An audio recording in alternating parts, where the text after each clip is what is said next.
कोढ़ी रानी और धूर्त तांत्रिक। ये एक और चित्र है दोस्तों।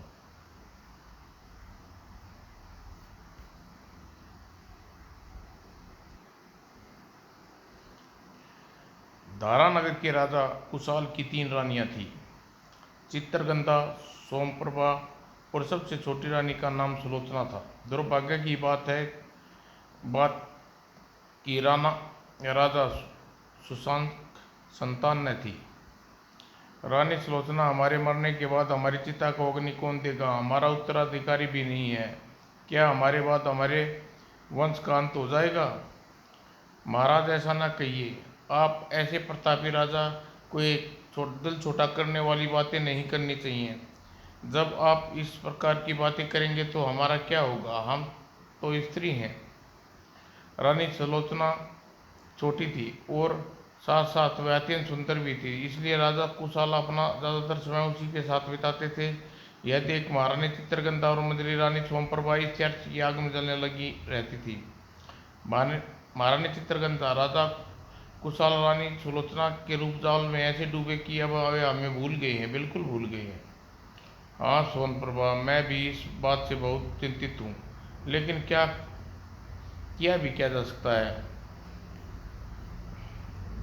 इसी प्रकार दिन बीत रहे थे। एक दिन रानी सुलोचना ने राजा कुशाल से कहा, महाराज, आपको ऐसी सूचना देने वाली हूँ जिसे सुनने के बाद आपके कान बरसों से तरस रहे हैं। ऐसी कौन सी सूचना है प्रिय? महाराज, आप सिर्फ पिता बनने वाले हैं। हाँ महाराज, मैं सच कह रही हूँ। क्या? ओह रानी, तुमने यह समाचार सुनाकर हमारी झोली में अनगिनत खुशियाँ भर दी। जब यह समाचार महारानी चित्रगंधा ने और सोनप्रभा ने सुना, महाराज पहले तो हमें तरफ ध्यान नहीं देते थे, सुलोचना को संतान हो गई तो हम बिल्कुल भूल जाएंगे। अब क्या होगा महारानी चित्रगंधा? होगा क्या सोनप्रभा, हम दोनों बड़ी हैं, इसलिए हमारा सम्मान होना चाहिए। लगता है अपना सम्मान करवाने के लिए हमें सीधे रास्ते से सफलता नहीं मिलेगी। क्या मतलब महारानी चित्रगंधा? सोनप्रभा, हमारे पिता के राज्य में रंग कराल नामक एक तांत्रिक रहता है। हम उसके पास जाएंगी और उससे ऐसा उपाय पूछेंगी जिसे करने के बाद कुशाल का मन रानी सुलोचना से दूर हो जाए। क्या ऐसा हो सकता है? कराल तांत्रिक बहुत सिद्धि वाला तांत्रिक है। वह असंभव को भी संभव कर दिखाता है। तब तो हमें उसके पास अवश्य चलना चाहिए। दूसरे दिन महारानी चित्रगंधा रानी सोनप्रभा रथ में बैठकर रंगपुर पहुंच गई और देखकर रंगपुर का राजा रंगदेव चौकी बेटी चित्रगंधा और सोनप्रभा, क्या बात है, अचानक रंगपुर कैसे आना हुआ? पिताजी महाराज, हम दोनों बड़ी दुविधा में हैं, इसलिए आपके पास आई हैं। ऐसी कौन सी दुविधा पड़ गई? तुम दोनों साफ साफ कहो। तो सुनिए पिताजी महाराज, छोटी रानी सुलोचना को राजा कुशाल अत्यधिक प्यार करते हैं। हम दोनों तो राजा कुशाल के विषय में भुला ही बैठे हैं। अब जबकि रानी सुलोचना मां बनने वाली है, तब राजा कुशाल हमारी ओर देखेंगे भी नहीं। इतना कहकर चित्रगंधा ने विस्तार पूर्वक राजा को रंगदेव को सारी बात बताई। सारी बात जानकर यह तुमने बहुत दुखद बात बताई है बेटी। हमें बताओ, इसमें हम तुम्हारी क्या सहायता कर सकते हैं? तुम्हारी खुशी के लिए हम उचित से अनुचित कार्य करने के लिए तैयार हैं। पिताजी महाराज, आप कराल तांत्रिक को राजमहल बुलाइए। हम उससे कोई उपाय पूछेंगे जिससे करने से रानी सुलोचना अपने रूप को घमंड है वह चूर चूर हो जाए और राजा कुशाल उससे प्यार के स्थान पर घृणा करने लगे। ठीक है, हम उसे कराल तांत्रिक को राजमहल बुलाएंगे। कुछ समय बाद ही कराल तांत्रिक उनके सामने उपस्थित था। कहिए महाराज, आपने मुझे कैसे याद किया? तब रंगदेव ने कहने पर चित्रगंधा ने अपनी उलझन कराल तांत्रिक को बताई। कराल, हमारी बेटी चित्रगंधा को तुमने तुमसे कुछ कार्य करवाना है, उसी के कहने पर हमने तुम्हें बुलाया है। सारी बात जानकर कराल ने शीशे के गोले में के आगे लोबान जलाकर और छुरी सुई की तरह हंसने लगा। यही यहाँ यही और पश्चात कराल तांत्रिक बुझ बजाते हुए कुछ मंत्र बोले और आंख मूंद ली। कुछ देर बाद कराल तांत्रिक ने आंखें खोली। महाराज रंगदेव, यह बात तो सत्य है कि महारानी सुलोचना अत्यंत रूपवती है, और यह बात भी उतनी ही सत्य है कि रानी सुलोचना मां बनने वाली है, और महारानी चित्रगंधा और सोनप्रभा कभी मां नहीं बन सकती। ओह! कराल तांत्रिक की बात सुनकर चित्रगंधा और सोमप्रभा के चेहरे पर दुख टपकने लगा। कुछ सोचने पर कराल तांत्रिक ने चित्रगंधा से कहा, महारानी चित्रगंधा, मुझे यह बताइए, महारानी सुलोचना के होने वाले पुत्र को तुम्हें कोई ईर्ष्या है क्या? सुलोचना को पुत्र पैदा होगा? नहीं नहीं, मुझे उसके पुत्र से कोई ईर्ष्या नहीं है। उससे मेरे पति का वश चलेगा। मैं रूपमती सुलोचना को ऐसा सबक सिखाना चाहती हूँ जिससे वह जीवन पर्याप्त याद रखे। उसकी तुम फिक्र न करो, उसका उपाय मैं कर देता हूँ। क्या उपाय है? तब उसने प्रभा ने उत्सुकता दिखाकर कराल तांत्रिक हंसने लगा। तत्काल ही उसने लोबान की चुटकी भर राख उठाई और उसकी ओर बढ़ाते हुए बोला, लो, रानी सोनप्रभा को यह लोबान की राख तुम्हारे और महारानी चित्रगंधा के सपनों को साकार कर देगी। लेकिन कैसे? सुनो, ठीक 9 माह पश्चात जब रानी सुलोचना को पुत्र जन्म दे तो लोबान की यह चुटकी भर राख तुम उसे किसी मिठाई में रख के रानी सुलोचना को खिला देना। मिठाई खाने पर सुलोचना कोढ़ हो जाएगा। इस प्रकार वह रूप रहेगा न राजा कुशाल उसे ज़्यादा चाहेगा। ओह, तब तो लोबान की यह राख बहुत चमत्कारी है। सोनप्रभा और ने प्रशंसा से कराल तांत्रिक से लोबान की राख ले ली। तत्पश्चात कराल तांत्रिक ने रानी चित्रगंधा से कहा, महारानी, जब रानी सुलोचना का पुत्र उत्पन्न होगा तो मैं राजा कुशाल के पास आऊँगा। उसे अपने प्रभाव में ऐसा चक्कर चलाऊंगा कि जिससे राजा कुशाल प्राणों से प्यारी रानी सुलोचना को राजमहल से निकाल देंगे। ओ, यह संभव है? तो क्यों नहीं? अपने कराल तांत्रिक की माया का करिश्मा देखा ही कहा है महारानी। तब राजा रंगदेव ने 10 स्वर्ण मुद्राएं की थैली कराल तांत्रिक को भेंट की। कराल तांत्रिक से ली गई लोबान की राख लेकर महारानी चित्रगंधा और रानी सोनप्रभा जल्दी ही वापस धारानगरी लौट आई। सोनप्रभा रानी सुलोचना के राजमहल से निकलते ही सारे राज्य पर हम दोनों का बोलबाला हो जाएगा। कुछ राजा कुशाल का भी ध्यान हमारी तरफ ही हो जाएगा। वह दिन कितना सुहाना होगा महारानी चित्रगंधा। दिन गुजरते रहे। ठीक 9 माह पश्चात रानी सुलोचना को एक चांद से बेटे को जन्म दिया। आज हमारी चिर अभिलाषा पूरी हो गई। रानी सुलोचना हम इस राज्य का उत्तराधिकारी दिया है। सारे राज्य में युवराज के जन्म का उत्सव मनाए गए। पुत्र जन्म के राजा कुशाल खुश थे। रानी सुलोचना हमारा पुत्र आँख का तारा है, इसलिए इसका नाम तारा रखेंगे। महाराज, नाम तो आपने बड़ा अच्छा रखा।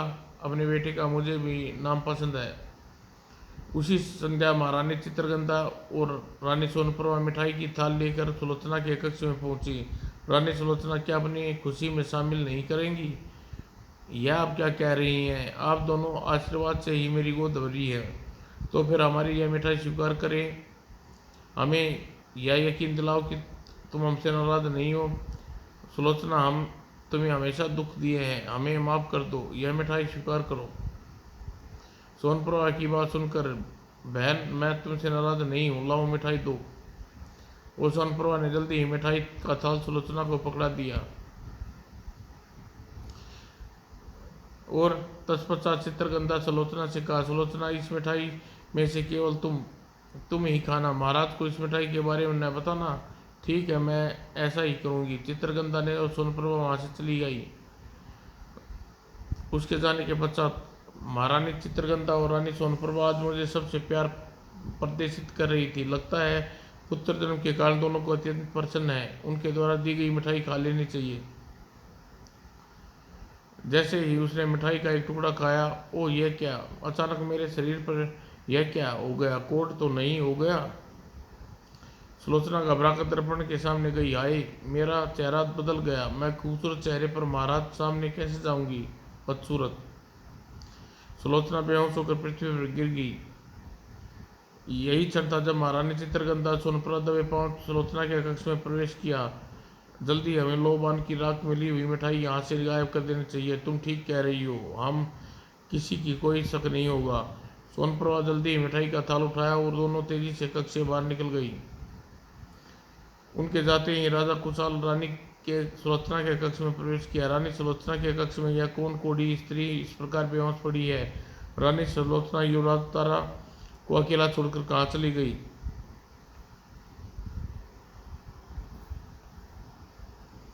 राजा कुशाल ने बेहोश सुलोचना के मुंह पर पानी के छींटे मारे उसे हंसाया। तुम कौन हो? इस कक्ष में तुम्हें किसने घुसने दिया? महाराज, मैं आपकी रानी सुलोचना हूँ। क्या तुम्हें कोढ़ कैसे हो गया? महाराज, लगता है यह मेरे पूर्व जन्म के पापों का फल है, कहकर सुलोचना फूट फूट कर रो पड़ी। राजा कुशाल उससे कुछ नहीं कहा, कक्ष से बाहर निकल गई। यह देख रानी सुलोचना तड़प उठी। ओ, मेरे कोढ़ को देखकर महाराज मुझे छोड़कर चले गए। यह महाराज मेरे रूप के कितने दीवाने थे। सुलोचना घुटने में मुंह देखकर रोने लगी।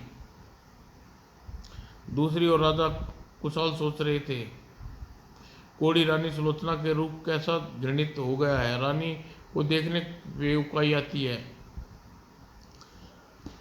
राजा कुशाल उदास थे। तभी एक सेवक उनके कक्ष में प्रवेश किया। महाराज, हिमालय पर्वत से आया हुआ कराल तांत्रिक आपसे मिलना चाहता है। वह कहता है वह रानी की सुलोचना के बारे में विषय में बात करना चाहता है। ठीक है, उसे हमारे पास ले आओ। कुछ देर बाद तक कराल तांत्रिक राजा कुशाल के सामने। कहो तांत्रिक, तुम रानी सुलोचना के बारे में क्या भविष्यवाणी करना चाहते हो? यह सुनकर कराल तांत्रिक ने झोले से कांच का गोला निकाला और मेज पर रख दिया। गोले को ध्यान से देखिए। तत्पश्चात कहा, महाराज, बात बड़ी कड़वी है, मगर आप जान बख्शी दे तो कहूँ। डरने की कोई बात नहीं तांत्रिक, जैसी बात है बेचिक कहो। क्या? महाराज, यह तो आप जान चुके हैं कि रानी सुलोचना को कोढ़ हो गया। अगर आपने कल शाम तक उसे अपने राज्य से नहीं निकाला तो राज्य में भूकंप आ जाएगा। हाँ महाराज, रानी सुलोचना के शरीर पर डायन प्रवेश कर गई है।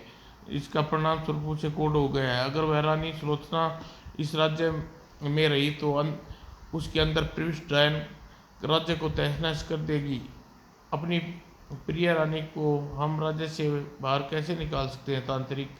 महाराज, रानी सुलोचना का मोह में पड़कर आप राज्य का विनाश कागार पर पहुंचाना चाहते हैं। मुझे आपसे ऐसी आशा न थी। तांत्रिक, राज्य की खुशहाली के लिए हम रानी को क्या अपनी जान को भी छोड़ने के लिए तैयार हैं। तो फिर देर न कीजिए और सीधी रानी सुलोचना को धारण नगरी से धक्के देकर निकाल दीजिए। ओह, कैसी कठिन परीक्षा की घड़ी है। सबसे प्रिय रानी को देश निकाला, आए रे दुर्भाग्य। कराल तांत्रिक के जाने के पश्चात राजा कुशाल ने सुलोचना को कक्ष में पहुंचा। रानी सुलोचना, एक कोढ़ी स्त्री को हम अपने राज्य में नहीं रख सकते। आपको सिर्फ यह राज्य छोड़कर जाना होगा। यह आप क्या कह रही हैं महाराज? मेरे कोढ़ी होने से आपको मुझसे इतनी घृणा हो गई है? रानी, हमसे जुबान न लड़ाओ, हमें सिर दी, हमारी नज़रों से दूर हो जाओ। महाराज, ठीक है महाराज, आपसे मुझे कोई गिला नहीं। बुरे वक्त में सभी आंखें फेर लेते हैं। युवराज तारा को लेकर मैं अपनी नज़रों से दूर हो जाती हूँ। नहीं, युवराज तारा को हाथ नहीं लगाओगी, वह कहीं कहीं नहीं जाएगा। तुम्हें अकेले ही राज्य छोड़ना होगा। ऐसा जुल्म न करो महाराज। एक माँ की ममता का गला न घोटो। युवराज तारा के बिना कैसे जीवित रह पाएंगी? मुझसे जीने का आसरा न छीनो महाराज। हम तुम्हारी कोई बकवास नहीं सुनना चाहते। जाओ, चली जाओ यहाँ से। जीवन में कभी यह दिन देखना पड़ेगा यह सोचा भी न था। और दूसरी ओर महारानी चित्रगंधा और रानी सोनप्रभा खुशी से फूली न समा रही थी। आज हमारी राह का कांटा दूर हुआ। कराल तांत्रिक के कारण ही हमें यह खुशी मिल सकी है।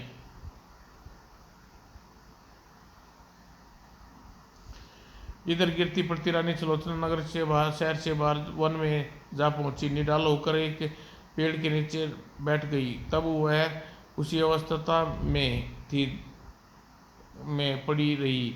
दिन ढलने पर उसकी निद्रा टूटी। युवराज तारा के बिना जीने से क्या फायदा, मुझे नदी में डूब कर आत्महत्या कर लेनी चाहिए। यह सोच वह एक दिशा में बढ़ चली, लेकिन तभी उसे कुछ दूर पहुंची थी कि रानी सुलोचना रुको। अपने नाम की पुकार सुनकर सुलोचना ठिनक गई। इस बियाबान जंगल में मुझे कौन पुकार रहा है। तभी उसकी दृष्टि सामने आती घुड़सवार पर पड़ी। जैसे ही घुड़सवार के नजदीक आया, भागवती तुम यहाँ कहाँ जा रही हो। मैं आपके पास आई हूँ, लो अपनी धरोहर संभालो।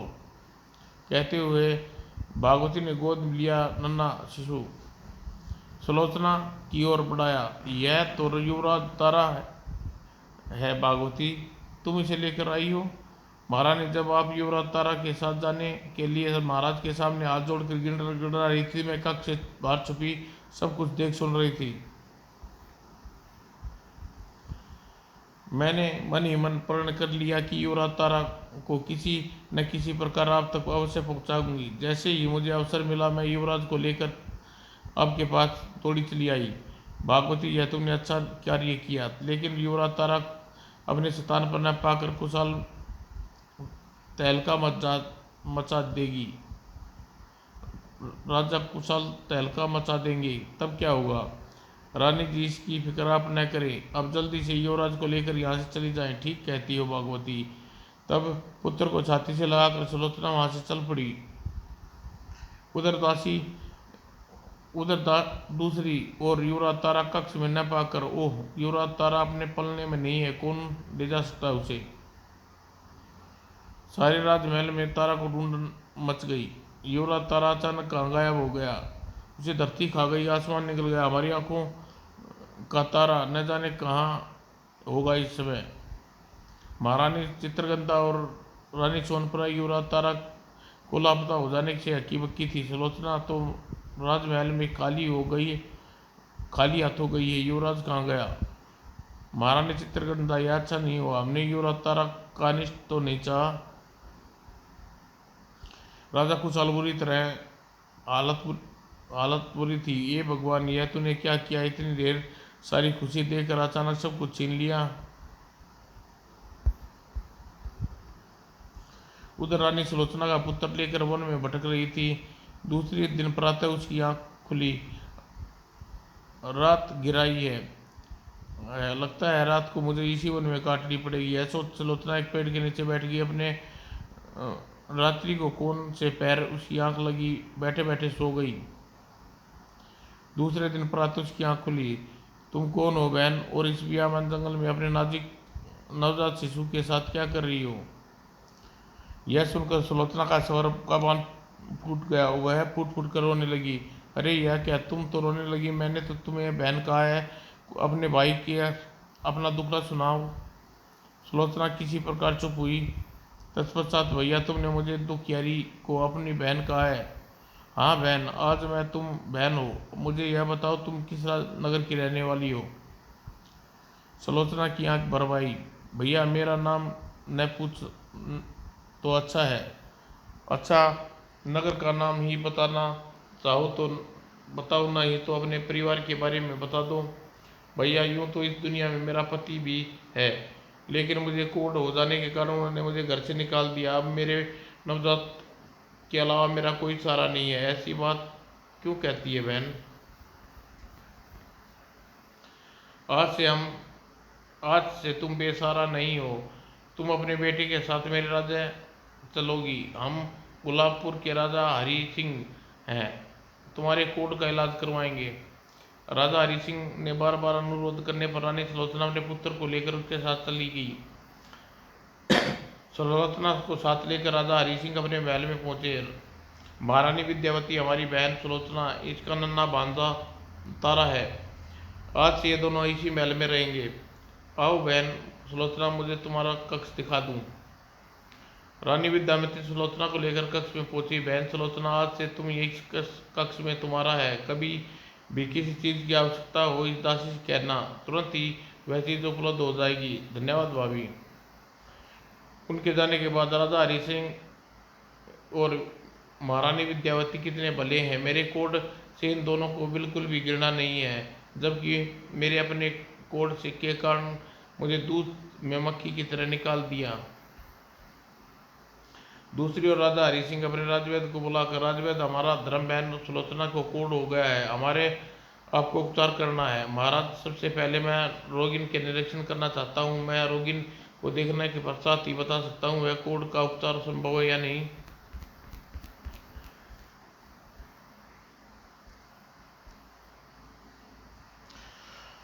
जब राजा हरि सिंह ने राजवैद्य को सुलोचना के कक्ष में ले गई तो राजवैद्य ने बड़ी सूक्ष्मता से सुलोचना का निरीक्षण किया। तत्पश्चात, महाराज, सुलोचना को कोढ़ कोई साधारण कोढ़ नहीं है, यह कोढ़ अभिमंत्री लोबन की राख से खाने से हुआ है। यही इस कोढ़ को धनितर वैद्य ही ठीक कर सकते हैं।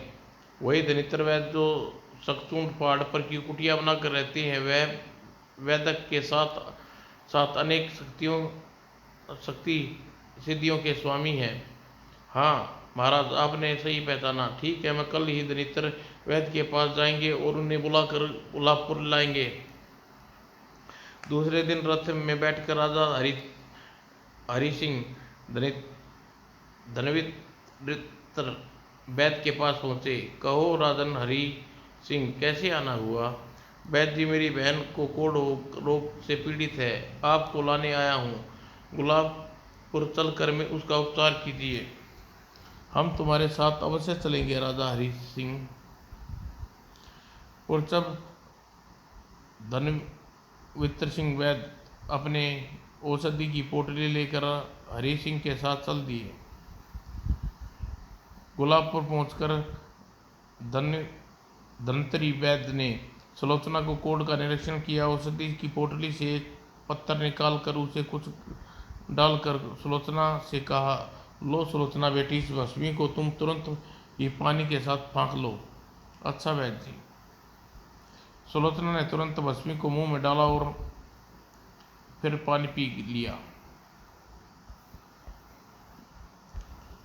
कुछ क्षण बीते ही, ओ मेरे हाथों का कोढ़ ठीक हो गया। सुलोचना बहन, तुम्हारे हाथों का नहीं समझ शरीर का कोढ़ ठीक हो गया है। उफ, क्या सच भैया? मैंने जाना हमारी सुलोचना बहन कितनी रूपवती है। हाँ बहन। यह सुनकर सुलोचना की आंखों में खुशी के आंसू आए। उन्हें कृतज्ञ भाव से धनवंतरी वैद्य को देखा। वैद्य जी, मेरा कोढ़ दूर करने के लिए आपने मुझ पर बहुत उपकार किया है। अब मेरे नन्हे पुत्र तारक को भी आशीर्वाद दीजिए। क्यों नहीं, अवश्य, कहकर धनवंतरी वैद्य ने खेलते तारा को गोद में उठा लिया। सुलोचना बेटी, तुम्हारा पुत्र तारा दीर्घायु होगा, इसका यश समस्त दुनिया में फैलेगा, लोग इसकी जय जयकार करेंगे। क्या मेरा पुत्र इतना भाग्यशाली है? हाँ सुलोचना। राजा हरि सिंह ने धनवंतरी वैद्य को संगचूट की पहाड़ियों तक रथ में छोड़ने आए और वैद्य जी को छोड़कर जाने लगे। वैद्य जी, एक बात समझ में नहीं आई कि आपने सुलोचना के पुत्र तारा को यशस्वी होने का वरदान दिया। एक गरीब माँ का बेटा भला इतना ऊंचा पद कैसे पाएगा? राजा हरि सिंह की बात सुनकर धनवंतरी वैद्य खिलखिलाकर हंस पड़े। तत्पश्चात बोले, राजा हरिश्चंद्र, तुम बहुत भोले हो। सुलोचना की गरीबी तो उसी दिन दूर हो गई थी जब तुमने उसे अपनी बहन बनाया, और फिर सुलोचना स्वयं किसी साधारण परिवार की नहीं। क्या मतलब? महाराज, सुलोचना एक राजा की रानी है। कोढ़ हो जाने के कारण धूत तांत्रिक के बहकावे में आने पर उसने राजा ने सुलोचना को राज्य से निकाल दिया। अरे, उस राजा ने रानी सुलोचना के पुत्र तारा को उसे नहीं दिया था, लेकिन एक वफादार दासी ने रानी सुलोचना का पुत्र दे गई। सुलोचना के पुत्र को अपने पिता की राजगद्दी का उत्तराधिकारी है। वह राजा तो युवराज तारा के गम में डूबा हुआ है। उसे यह भी पता नहीं कि युवराज तारा सुलोचना के पास है। वो रानी सुलोचना ने मुझे इतनी बड़ी बात मुझसे छुपाए रखी। आज उसे जाकर उसके बारे में पूछूंगा, सिर्फ ही शानो शौकत से उसके पति के पास छुड़काऊंगा। नहीं, ऐसा गजब न करना। अभी इस बारे में रानी सुलोचना से कुछ न कहना। यह तो उसे यह पता नहीं चलना चाहिए कि आपको इसके बारे में सब कुछ पता चल चुका है। लेकिन क्यों वैद्य जी? रानी सुलोचना की दो सौतन है। वे दोनों रानी सुलोचना की पक्की दुश्मन है। अगर रानी सुलोचना इतनी जल्दी उनके पास पहुंच गई तो अनर्थ हो जाएगा। इस बार रानी सुलोचना जीवित नहीं छोड़ेंगी। तब क्या करे वैद्य जी?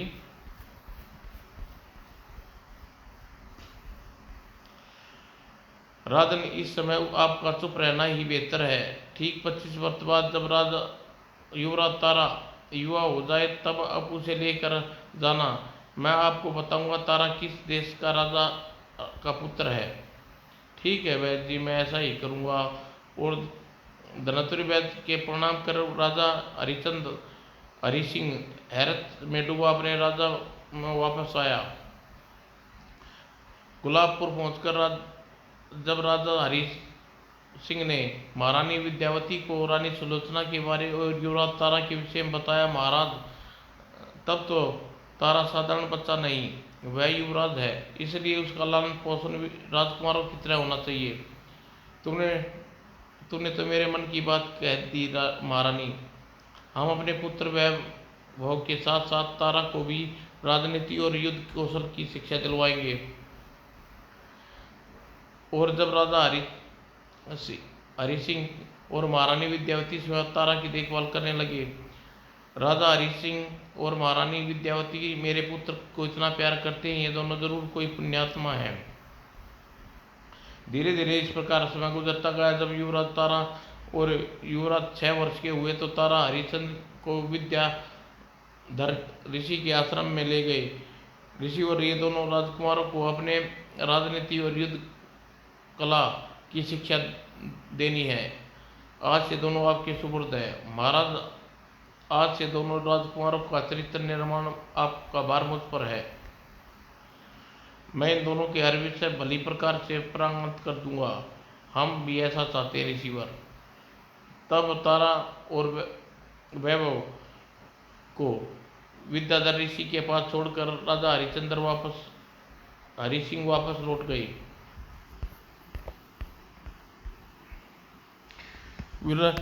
विद्याधर ऋषि तारा और वैभव को राजनीति और युद्ध कला की शिक्षा देने लगे। अच्छा राजा वही है जो अपनी प्रजा के सुख दुख का समय अनुसार अनुकूल जांचता परखता हो और धीरे धीरे प्रजा की उन्नति के बारे में सोचता रहता हो। इसी प्रकार अच्छा योद्धा भी वही है जो रणभूमि में कभी शत्रु की पीठ न दिखाए और हमेशा रणभूमि में जीत कर ही वापस लौटे। इस प्रकार तारा और वैभव शिक्षा प्रारंभ हो गई। दूसरी ओर राजा कुशाल तारा की याद में घुट घुट कर बीमार रहने लगा। हाय, हमारे फूल से बेटे को न जाने कौन ले गया, पता नहीं वह जीवित है या नहीं। उधर रानी चित्रगंधा और सोनप्रभा राजा कुशाल की हालत देखकर दुखी थी। राजा कुशाल को यह क्या हो गया, हमें ऐसा तो कदापि नहीं सोचा था। महारानी चित्रगंधा, हमें एक बार फिर तांत्रिक कराल की सेवा प्राप्त करनी चाहिए। वह अपने जादुई शीशे से गोले में देखकर यह बता सकता है युवराज तारा इस समय कहाँ है, अन्यथा वह जीवित या नहीं। ओह, यह तो बहुत बुरा हुआ। सोनप्रभा, तकदीर ने भी हमें धोखा दिया। 6 माह पहले तांत्रिक अनुष्ठान करते हुए दुष्ट आत्मा ने तांत्रिक कराल पर धावा बोल दिया, जिसे तत्काल ही कराल की मृत्यु हो गई। सोनप्रभा, कुशाल पुत्र वियोग से व्याकुल है। हम चाहकर भी उसके दुख नहीं बांट सकती। समझ में नहीं आता कि हम ऐसी अवस्था में क्या करें। धीरे धीरे इस प्रकार अनगिनत वर्ष बीत गए। युवराज तारा और युवराज वैभव पूर्णतः युवा हो गए। आज तुम दोनों की शिक्षा पूर्ण हो गई है। तुम दोनों राजमहल जा सकते हो। जी गुरु जी। विद्याधर ऋषि को प्रणाम करके दोनों वस्त्र बदले और राजमहल की ओर चल पड़े। राजमहल पहुंचकर तारा सबसे पहले अपनी माँ के पास। ओह, मेरा बेटा इतना बड़ा हो गया, भगवान इसे किसी की बुरी नजर न लगे। माँ, तारा सुलोचना की छाती से लगा। यही वह क्षण था जब राजा हरिचंद सुलोचना के कक्ष में प्रवेश किया। बेटा तारा, अब तुम युवा हो गए हो। हम तुम्हें एक जिम्मेवारी सौंपना चाहते हैं। कैसी जिम्मेवारी मामा जी? बेटा, हम तुम्हें इसी समय हमारे साथ संगचूड़ पहाड़ पर चलना होगा। वहीं हम तुम्हारी जिम्मेवारी के बारे में बताएंगे। जैसी आज्ञा मामा जी। तारा को अपने साथ रथ में लेकर राजा हरिचंद उसी संगचूर पहाड़ की ओर चल दिए। पता नहीं मामा जी मुझे संगचूर पहाड़ पर ले जाकर कौन सी जिम्मेवारी सौंपना चाहते हैं। रथ को लेकर उन्होंने पहाड़ के नीचे छोड़ दिया। दोनों पैदल ही पहाड़ पर चढ़कर धनवंतरी वैद्य की कुटिया में पहुंचे। वैद्य जी, तारा अब 25 वर्ष का हो गया है, इसलिए इसके लेकर आपके पास आया हूँ। तुमने अच्छा किया राजा हरि सिंह। कुछ सोचकर धनवंतरी वैद्य ने राजा हरि सिंह से कहा, राजन, अब यह समय आ गया है जब मैं तुम्हें बताऊं कि तारा का पिता का नाम क्या है। सिर्फ बताइए वैद्य जी। वो तो राजा कुशाल का पुत्र हूँ, लेकिन माँ ने मुझे यह बात क्यों छिपाई। राजन, तारा धारा नगर के राजा कुशाल का पुत्र है।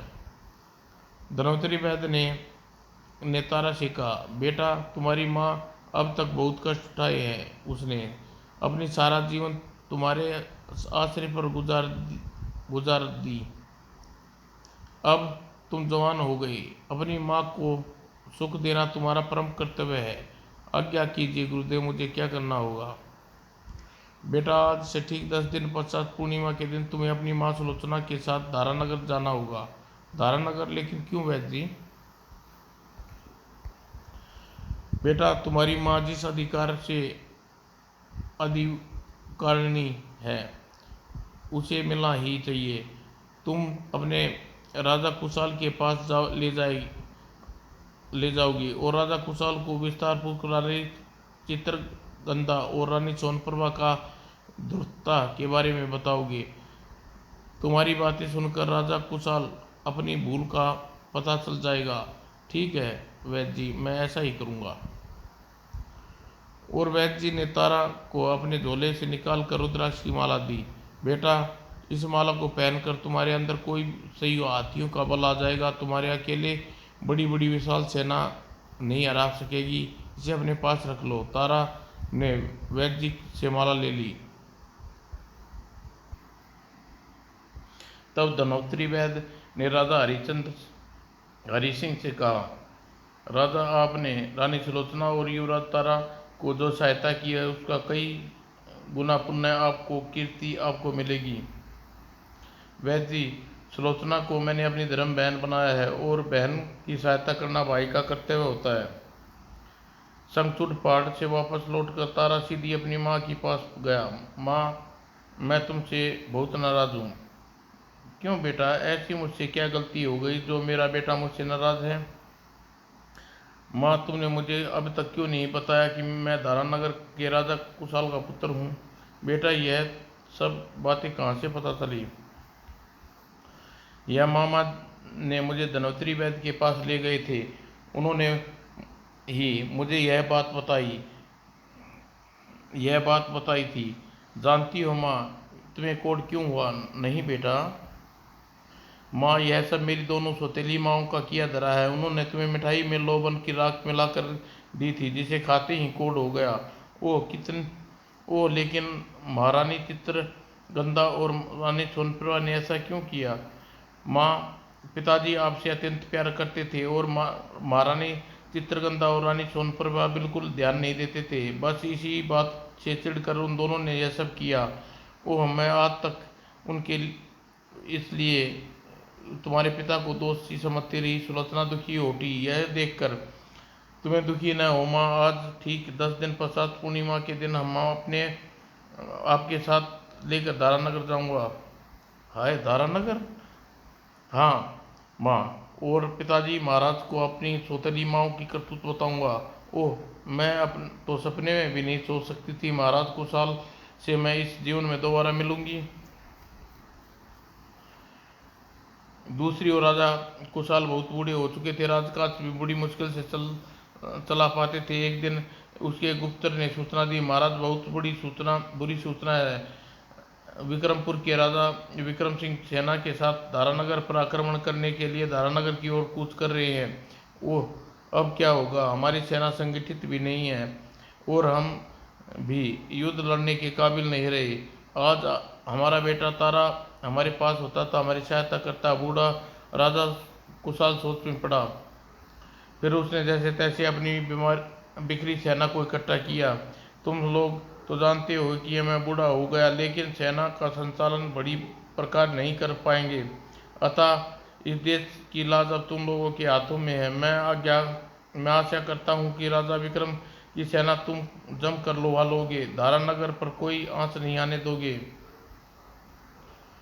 दूसरे ही दिन राजा विक्रम ने धारानगर पर धावा बोल दिया। दोनों राज्यों की सेनाएं घमासानित हुआ और सिर दी राजा कुशाल की सेना राजा विक्रम सिंह की सेना से हार गई। राजा विक्रम सिंह बूढ़े राजा कुशाल और अपनी दोनों रानियों को बंदी बना लिया। इस बूढ़े राजा कुशाल और इनकी रानियों को हम अपने देश ले जाकर कारागार में बंद कर देंगे। फिर राजा विक्रम सिंह के आदेश पर सैनिकों ने कुशाल को राजधानी से खूब तोड़ फोड़ की, लूटपाट की और तरह तरह के अत्याचार किए।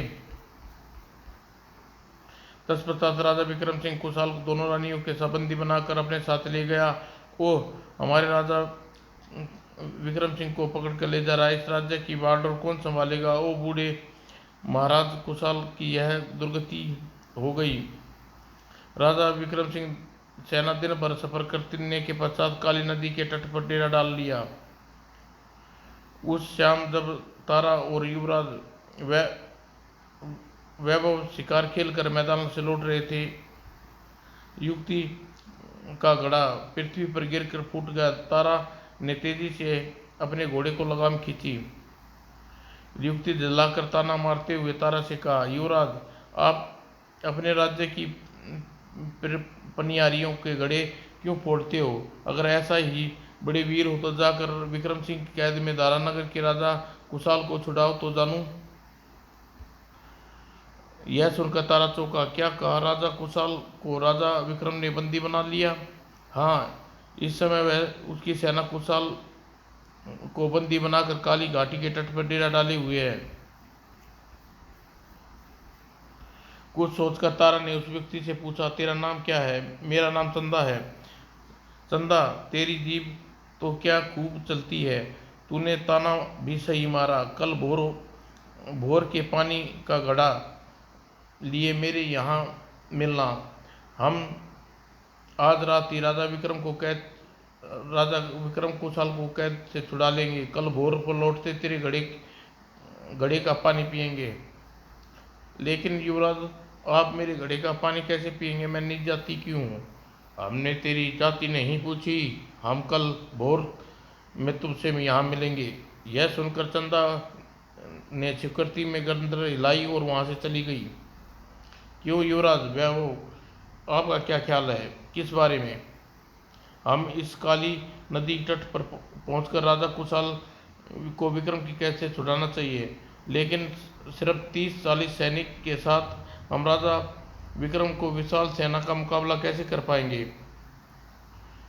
तभी उसकी फिक्र तुम न करो युवराज। तलवार का धनी तो हम हैं ही। हमारे गले में धनवंतरी वैद्य की दी गई रुद्राक्ष की माला भी है। इस माला को पहनने पर हमारे अंदर कई सौ हाथियों का बल आ जाता है। इस प्रकार राजा विक्रम सिंह की विशाल सेना के लिए मैं अकेला ही टक्कर ले सकता हूँ। लेकिन पहले पिताजी महाराज तो इस बारे में सलाह लेते। युवराज वैभव, हमें नेक काम के लिए राजा विक्रम की सेना पर हमला बोल रहे हैं, इसमें मैं मामा जी से क्या पूछना। ठीक है, जैसे तुम्हारी मर्जी, मैं तुम्हारे साथ हूँ। कहकर वैभव अपने सैनिकों को काली नदी की ओर चलने का आदेश दिया। काली नदी के तट पर पहुंचते उन लोगों को आधी रात हो गई। मुझे लगता है इस भव्य तंबू में राजा विक्रम सिंह होंगे। उसके तंबू में राजा कुशाल को बंदी बना होंगे। तब पहले हम उसी तंबू में धावा बोलना चाहिए। दोनों छिपते छिपते जब राजा विक्रम के तंबू में घुसे। कौन हो तुम दोनों? हम दोनों तेरा काल हैं। और इससे पहले विक्रम कुछ समझ पाता, तारा ने आगे बढ़ा और अपनी तलवार विक्रम के पेट में घुसा दी। विक्रम घायल होकर पृथ्वी पर गिर पड़ा और बुरी तरह तड़पने लगा। तब तारा ने आगे बढ़कर बंदी कुशाल और उसकी दोनों रानियों का बंधन खोले। बेटा, हम इतने असीम कृपा करने वाले तुम कौन हो? महाराज, अभी मैं आपको अपना परिचय नहीं दूंगा। इस समय आप अपनी रानियों के साथ अपने राज्य लौट जाएं। पूर्णिमा के दिन मैं अपनी माँ के साथ आपके पास आऊँगा, तब आपको अपना मेरा परिचय जाएगा। इतना कहकर तारा वैभव के हाथ पकड़कर तंबू से बाहर निकाल दिया। वो अब तारा वैभव अपने सैनिकों के साथ कहर बनकर राजा विक्रम सिंह की सेना पर टूट पड़ा। धनवंतरी वैद्य द्वारा दी गई रुद्राक्ष की माला के कारण शत्रु पक्ष की सेना पांव उखड़ गई। जिसको जिधर रास्ता सूझा उधर ही भाग लिया। यह देखकर जल्दबाजी में हमारे हाथ में इतनी जल्दबाजी हमारे हाथ में होगी, इस बात का हमें यकीन नहीं आ रहा। तारा युवराज, सच्चाई अब सामने है, हमें आकांक्षा इसमें आश्चर्य कैसा? तब राजा कुशाल और उसके राज्य की ओर विदा करके तारा और वैभव सैनिकों के साथ वहां से वापस चल पड़े। सुबह के सूरज की लालिमा से पूर्व दिशा में छाई थी। घोड़ा दौड़ाते हुए तारा और वैभव चंदा के पास आकर रुके। चंदा, राजा कुशाल को हमने राजा विक्रम की कैसे छुड़ा लिया और विक्रम की मौत के घाट उतार दिया। बड़ी प्यास लगी, अला पानी पिला। यह सुनकर जैसे ही चंदा ने कांसे के लोटे में घड़े से पानी भरना चाहा, चंदा, लोटे से काम नहीं चलेगा, पूरा घड़ा उठा कर दे। घोड़े पर बैठे बैठे ही पियोगे क्या युवराज? तू देख तो सही। और तब चंदा ने तारा को पानी का घड़ा पकड़ा दिया और युवराज ने तारा से पानी पीने लगा। Cut cut cut cut. पानी पीकर तारा को खाली घड़ा को पकड़ाता हुआ बोला, मेरे सभी साथी प्यासे हैं और कोई भी एक घड़े से कम पानी नहीं पिएगा। तू इतने घड़ों का प्रबंध कर सकती है चंदा? हाँ, क्यों नहीं, कहो तो सारे सरोवर का पानी भर लाऊं। कहती हुई चंदा खाली घड़े को लेकर सरोवर की तरफ भाग खड़ी हुई। फिर चंदा ने एक एक घड़ा पानी सरोवर से लाकर सभी को पानी पिलाया। वाह चंदा, मान गए तुम बहुत साहसी हो। तत्पश्चात, युवराज, अब आप लोग को बिना भोजन किए नहीं जाने दूंगी, नहीं तो बाद में कोसोगे कि चंदा कोरे पानी ही टाल दिया। रात भर रसोई बनाती रही। मेरे हाथ का न खाओ तो कभी बोलो दूसरी रसोई तैयार हो जाएगी। चंदा, तेरे हाथ का मीठा पानी पिया है, रसोई भी तूने स्वादिष्ट बनाई होगी। अब हम तेरे हाथ का बना खाना खाकर ही यहाँ से जाएंगे। और चंदा उन सब के लिए अपनी झोपड़ी पर ले गई और बड़े प्रेम से सबको भोजन कराया। वाह चंदा, खाना खूब बड़ा लाजवाब बनाया है। खा पी कर जब तारा अपने साथियों के साथ वहां से चलने को हुआ, चंदा, तूने हमें टोक कर बड़ी भूल की। भोजन से तेरा इतना खर्चा हो गया, पानी ढोते तेरा शरीर टूट गया अलग। युवराज, शरीर टूटा और खर्चा हुआ, लेकिन अब न तो सरोवर पर पानी जाने का जी करेगा और न ही रसोई में घुसने का। किसे पिलाऊंगी और किसे खिलाऊंगी? यह सुनकर तारा ने चंदा का हाथ पकड़ लिया। चंदा, अगर तुम चाहो तो जीवन पर्यंत तुम्हारे हाथों का भोजन करने को लिए तैयार है। क्या मतलब युवराज? चंदा, हम तुमसे विवाह करना चाहते हैं, तुम्हें मंजूर है युवराज? चंद्रा कहकर चंदा लज्जा गई और नजरें झुका ली। तुम्हारा शर्माना देखकर हम समझ गए तुम हमसे विवाह करने को तैयार हो चंदा। हम सिर्फ ही तुम्हारे पास आएंगे और तुम्हें अपनी दुल्हन बनाकर ले जाएंगे। इतना कहकर तारा अपने घोड़े पर एड़ लगा दी और आगे खड़े अपने आदमियों से जा मिला। ठीक पूर्णिमासी के दिन तारा रानी सुलोचना के साथ ले जाकर कुशाल में पहुंचा। ओ तुम? मैं, हाँ महाराज मैं। बेटा, तुमने तो कहा था तुम आज के दिन हमारे पास अपनी माँ के साथ आओगे और अपना परिचय दोगे। हाँ महाराज, मुझे अपना वादा याद है। तब तारा ने सुलोचना से कहा, अपना घूंघट उठा दो। सुलोचना जल्दी अपना घूंघट उठा दिया। तुम महारानी सुलोचना, तुम मुझे तो कोढ़ हो गया था, फिर तुम ठीक किस प्रकार हुई? महाराज, यह सब किस्मत का फेर था, उसी किस्मत के फेर ने मेरा कोढ़ ठीक कर दिया। तब सुलोचना ने चित्रगंधा और सोमदत्त को पद्यंतर राजा कुशाल को बताया। सारी बात जानकर वो रानी सुलोचना, हमें माफ कर दो, हमने तुम्हें बुरा दुख दिए। ऐसा न कहो महाराज, ये आप मेरे स्वामी हैं। तभी रानी कुशाल अपने को याद आया कि वह उदास हो उठे। क्या बात है महाराज, आप उदास क्यों हो गई? रानी, हमें अपने पुत्र तारा की याद आ गई। आज अगर वह भी हमें मिल जाता तो कितना अच्छा होता। महाराज, दुखी न हो, आपका पुत्र तारा आपके सामने ही खड़ा है। महाराज, युवराज, यह योग मेरा पुत्र तारा है। इस योग यह सुनकर राजा कुछ सिंहासन से उठे और आगे बढ़कर उसने तारा को छाती से लगा लिया। बेटा, पिताजी। बाप बेटे का मिलन देखकर सुलोचना की आंखें भर आई। तत्पश्चात हम महारानी चित्रगंधा और रानी सोनप्रभा को बुलाकर अभी दंड देते हैं। उन्हें बहुत घिनौनी चाल चली। नहीं पिताजी महाराज, ऐसा न करना, वे दोनों मेरी माताएं हैं, उन्हें दंड न दीजिए। यह सुनकर बेटा, तुम्हारे विचार जानकर मुझे वो अपार प्रशंसा हुई। तुम जरूर मेरा नाम रोशन करोगे। जब महारानी चित्रगंधा रानी सुलोचना व तारा को आने का पता चला तो दोनों दौड़ती हुई उनके पास आ गई। बहन सुलोचना, में माफ कर दो, हमने दोनों ने ईर्ष्या की आग में अंधा हो गई थी।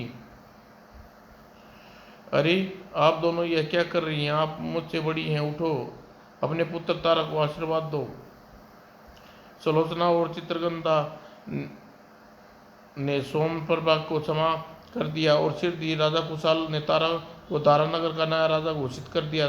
तारा के कहने पर उचित मुहूर्त पर चंदा का विवाह हो गया और तत्पश्चात तारा कुशल से पूर्वक दारानगर का राज करने लगा। समाप्त दोस्तों।